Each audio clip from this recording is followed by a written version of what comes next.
Hi everybody, this is the Advanced Algebra Trig Pre-Calculus video. This is for day one on solving equations graphically, numerically, and algebraically in section P.5. Today we're going to focus on solving by completing the square. So today's assignment will be on a Google Doc, and you're just going to have to do it in your notebook. It's a worksheet that I gave last year, which I guess was super helpful for kids. We did do it in class, so I shortened it up a bit. I'll put this at the end of the video as well, but when I kind of axed this homework, I put some things out of order, and I probably didn't put everything easy in the beginning and difficult at the end. So I'll tell you right now, you should probably do questions 1 through 6, then 9 and 10, and then 7 and 8 are the difficult ones, all right? So completing the square, we're going to solve it by completing the square. That's our focus for the day.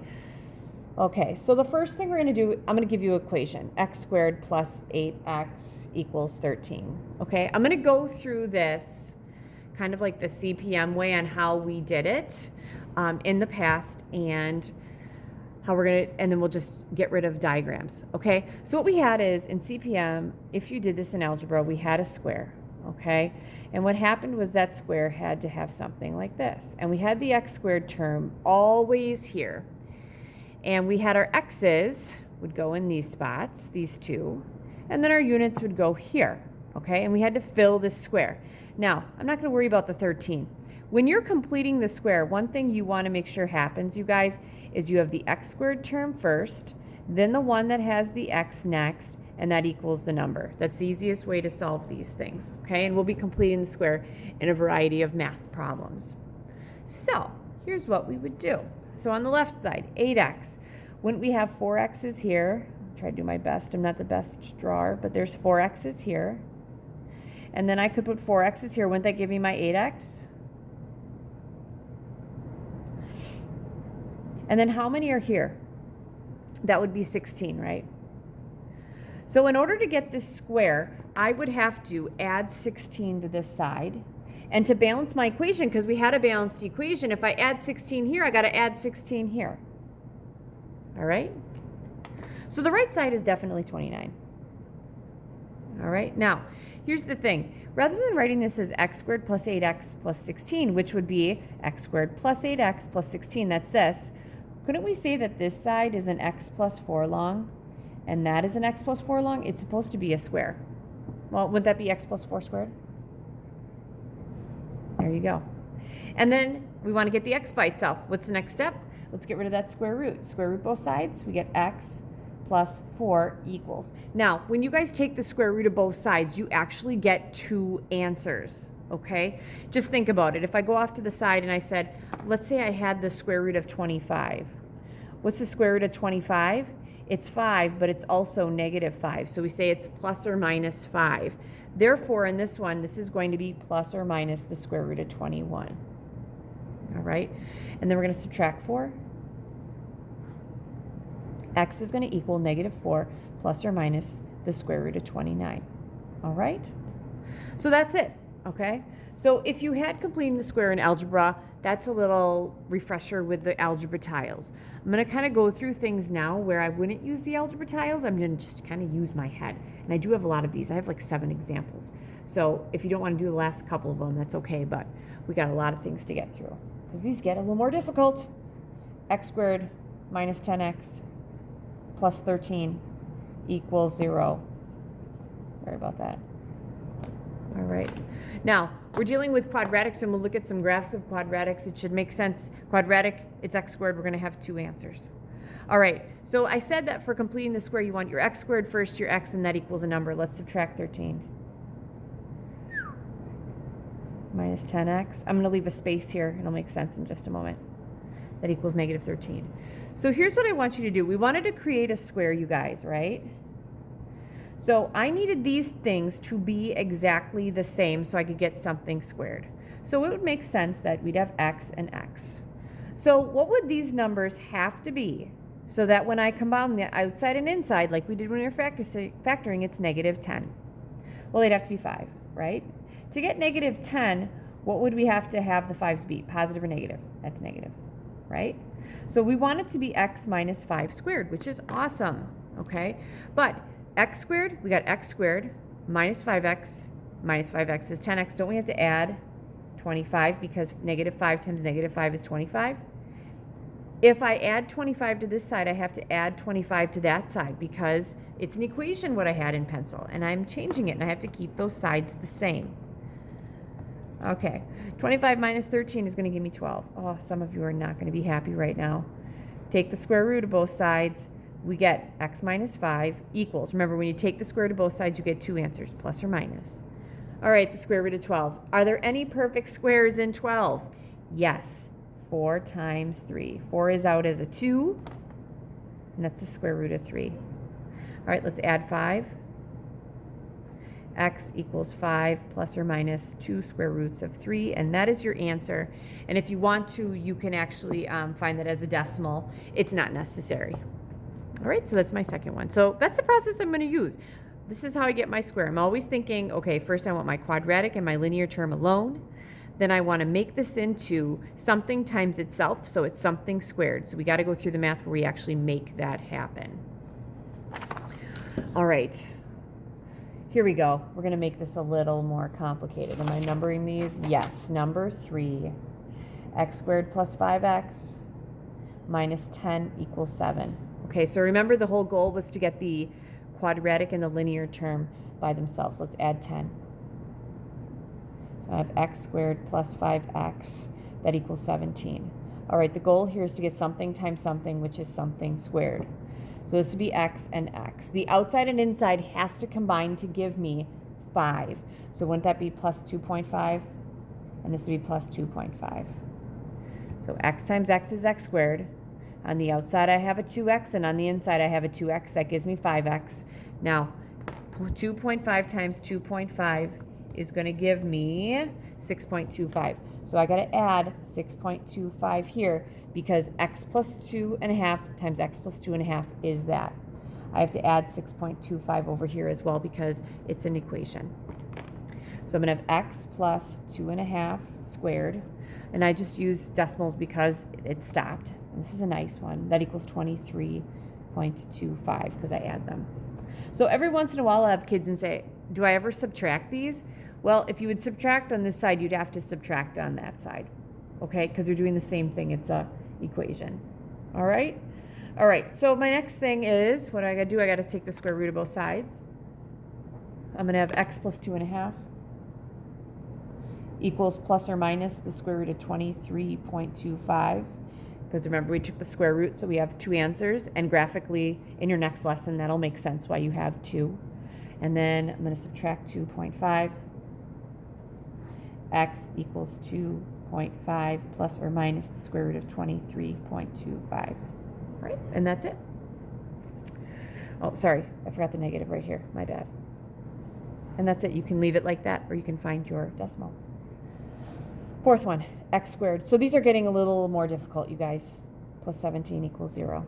Okay, let's start by subtracting 17 because I want the quadratic and the linear term by themselves.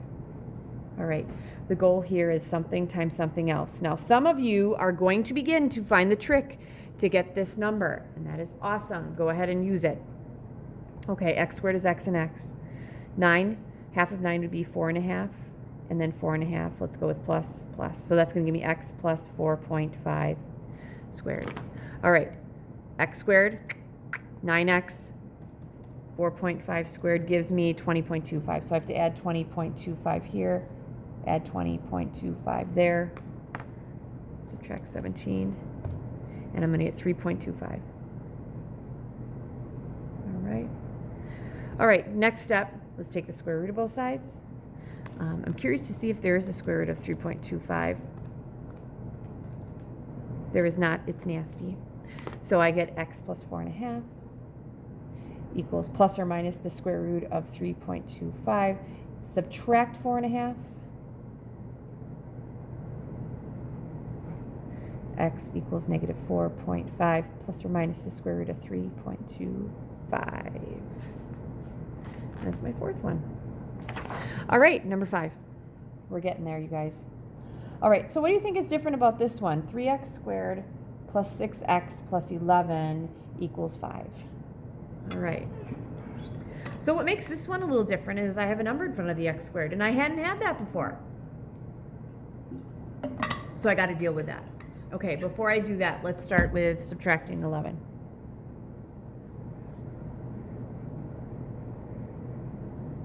Five minus 11, that's negative 6.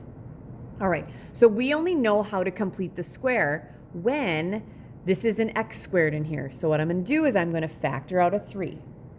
So I have x squared plus 2x. That equals negative 6. Okay, now don't worry about the 3. I'm going to cover it up right now. So I need this to be x and x. I need this to be something squared. So the outside and inside has to be the same, and it has to give me 2. Wouldn't that be plus 1 and plus 1? 1 plus 1 is 1, so we add 1. Actually, I usually put it in a different color when I'm in class. Add 1 there. Now, did I add 1? No. I added 3 times 1, which is 3. All right? That's important. So again, we didn't add 1. 3 times 1 is 3. So I'm going to have x plus 1 squared. This is a 3, and that equals what? Negative 3. Okay, divide by 3, because I want the x by itself.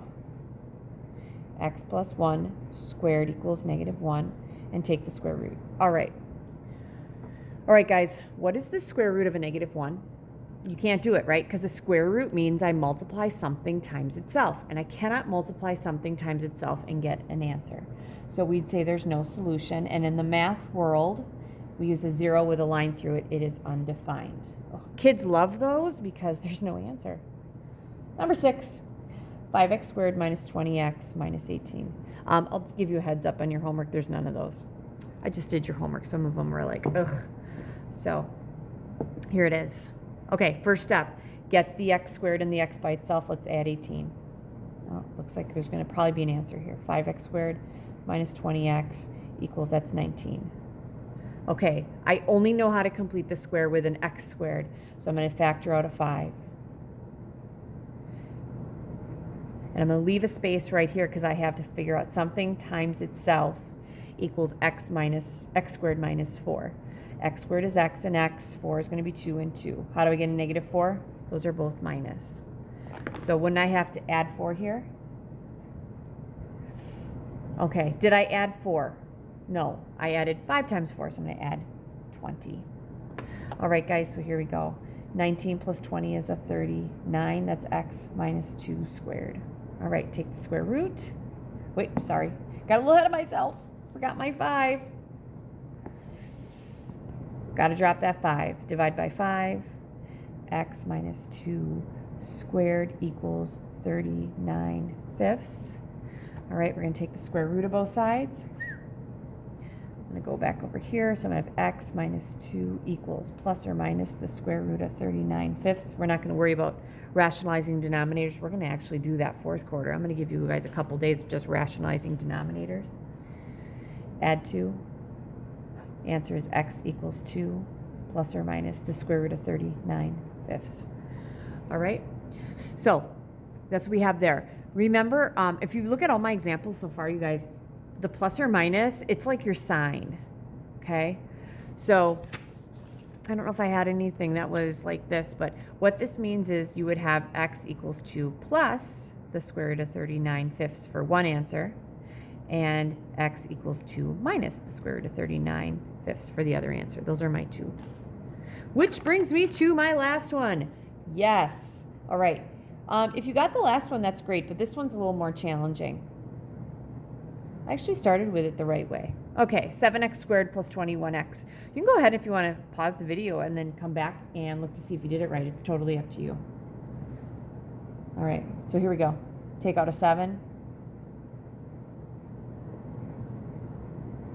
This is x and x to get 3 when I have to have a 1.5 and a 1.5. Okay. 1.5 squared is 2.25. I didn't add 2.25. I multiply that by 7 because I actually added 15.75. All right. So this is going to be 7 times x plus 1.5 squared. That equals, what, 23.75. Oh, nasty. We're going to divide by 7. Anytime you divide by 7, it's not good, because you're not going to be able to, this is going to be a nasty number. 23.75. Usually they are if you divide by 7. And they are. So I'm just leaving that alone. So this is squared, and that equals 23.75 over 7. I'm going to take the square root. Plus or minus 23.75. 11. Subtract 1.5.